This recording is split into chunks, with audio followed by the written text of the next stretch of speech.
Padre, toda mi vida he respondido cada llamado. Al honor, al deber, a la guerra.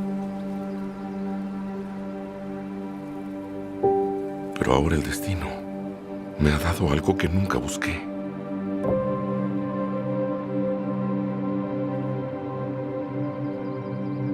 Una niña.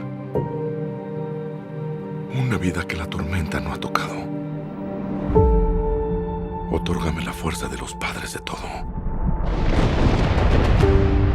para poder combatir una vez más, derrotar a un último enemigo y regresar a casa con ella.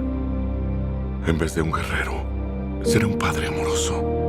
Y en lugar de que combata, aprenderá serenidad. Algo que jamás conocí. Padre, te pido que oigas mi plegaria.